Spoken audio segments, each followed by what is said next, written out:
বান্দরবনে আজকে আমাদের তৃতীয় দিন। তো তৃতীয় দিন এখন আমরা চেক আউট হয়ে বের হয়ে যাব। ঢাকার বাস ধরতে হবে। আর আজকে বাইরে প্রচুর রোদ, প্রচুর গরম। সো এখন আমরা কী করবো, বের তো হতেই হবে। তাই তো আমরা চেক আউট হয়ে বের হয়ে যাচ্ছি। আর এখন সকাল 10টা, আমাদের চেক আউট সকাল 10টার মধ্যেই হতে হয়। যে বের হয়ে গেলাম। তো বাইরেটা খুবই সুন্দর, দোলনা অনেক কিছুই ছিল, চারপাশ সবুজ। এখন মনে হচ্ছে ভোর 7টা বাজে, কিন্তু এখন 10টা বাজে। এখন নাস্তা করতে চলে আসছি। এদের আমরা নাস্তা শেষ করে এই যে একটু হাঁটছি। এটা সিএনজি নিয়ে নিয়েছিলাম, সিএনজি থেকে নেমে কিছুক্ষণ হাঁটা লাগবে। একটু হাঁটার পর আমরা এই যে এখানে একটা পর্যটক কেন্দ্র আছে, তো এখানে চলে আসলাম। আর এখানে কি কি আছে সব এখানে দেওয়া আছে, কেবল কার আছে, ডিঙ্গি আছে, আর অনেক সুন্দর সুন্দর জায়গা আছে হাঁটার ঘোরার জন্য। এখানে আমরা টিকিট কেটে নিচ্ছি 50 টাকা করে। টিকিট কেটে ভেতরে ঢুকছি। তো ভেতরটা এখন অনেক ফাঁকা, অনেক লোকজন আসে নাই, এখন মাত্র 11টা বাজে। আস্তে আস্তে লোকজন আসবে। খুবই ফাঁকা ছিল চারপাশটা, আর একটু গরমও ছিল আজকে। বাতাসও তেমন একটা ছিল না। তো আমরা এখন মনে হচ্ছে মাটির নিচে যাচ্ছি, অনেক নিচে। তো পুরো নিচে নামতে হবে এখান থেকে। এই যে দেখা যাচ্ছে উপরটা কতটা নিচে নেমে গেছি। তো এখানে একটা লেক আছে, এই যে এই লেকটা দিয়ে ঝুলন্ত ব্রিজ আছে, আর এখানে ডিঙ্গি আছে, যারা যেটা ওঠে। নৌকাগুলোতে খুবই সুন্দর। এটার মধ্যে যে ওঠে, আমি উঠবো না। আমরা কেবল কারের জন্য টিকিট কাটছি, তো ওইটাই আমরা খুঁজতেছি কোথায় কোন পাশে। তো এখানে বসার জন্য অনেক সুন্দর সুন্দর বেঞ্চ আছে। এই যে লোকজন তেমন একটা নাই, বিশাল বড়, এটা অনেক বড় একটা এরিয়া নিয়ে। তো এই যে বেঞ্চগুলো ওগুলো সিমেন্টের। এই যে এখানে ঝুলন্ত ব্রিজ, ঝুলন্ত ব্রিজ 3টা আছে। আমরা এখানে উঠবো। এই যে তেমন লোকজন আসে নাই, কারণ বান্দরবানে সবাই আসে মেঘ দেখতে, ঝর্ণা দেখতে, পাহাড় দেখতে। আর এই কেন্দ্রগুলোতে তেমন একটা লোক আসে না। আশেপাশে যারা থাকে তারাই এখানে বেশি আসে, দূর থেকে তেমন একটা মানুষ আসে না। তো এই যে ঝুলন্ত ব্রিজ, বোঝা যাচ্ছে না, ব্রিজটা অনেক নড়ছে, কাঁপছে, মনে হচ্ছে আমি পড়ে যাবো, কি নড়াচড়া করছে। আর এই যে মানে স্তব্ধ হয়ে আছে চারপাশ। আজকে এত বেশি গরম, একটু বাতাস বা বৃষ্টি কিছুই নাই।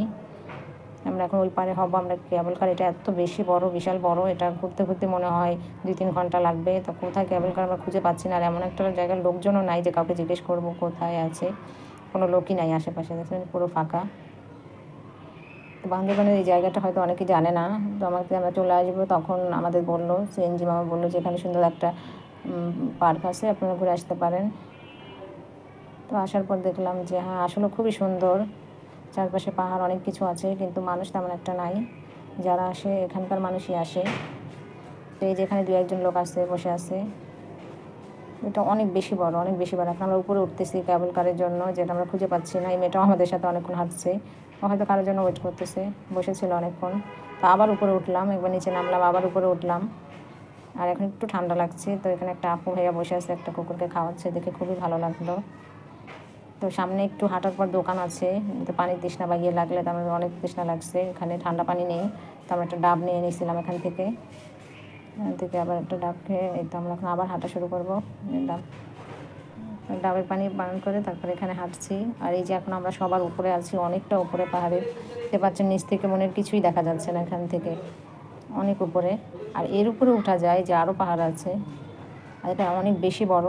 তবে একটা জিনিস ভালো, কিছুদিন হাঁটার পর একটা দোকান আছে যা, যেখানে একটু বসা যাবে, বা কিছু ঠান্ডা জাতীয় বা খাবার টাবার আছে, পানি পান করা যাবে। কিছুখানি হাঁটলেই দোকান আছে, বসার জায়গা আছে। যে জায়গাটা অনেক বেশি সুন্দর, কিন্তু মানুষ তেমন একটা নাই। দেখতে পাচ্ছেন বিশাল বড়, বসার অনেক জায়গা এখানে। ফ্যামিলি নিয়ে আসলে সবচেয়ে বেশি ভালো। অনেক সুন্দর সুন্দর জায়গা, যে বসার টুল আছে বা নাস্তা করার মতো অনেক জায়গা আছে। আমি এই যে উপরটা থেকে দেখছেন। এখন অনেক খোঁজার পর লাস্ট আমরা পেলাম।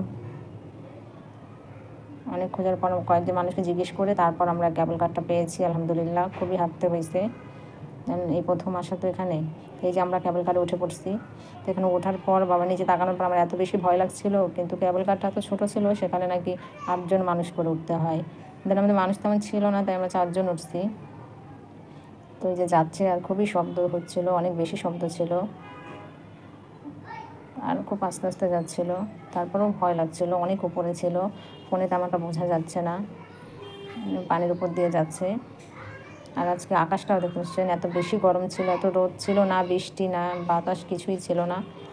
মানে ঘুরতে একটু বের হয়ে খুবই অস্বস্তি লাগছে।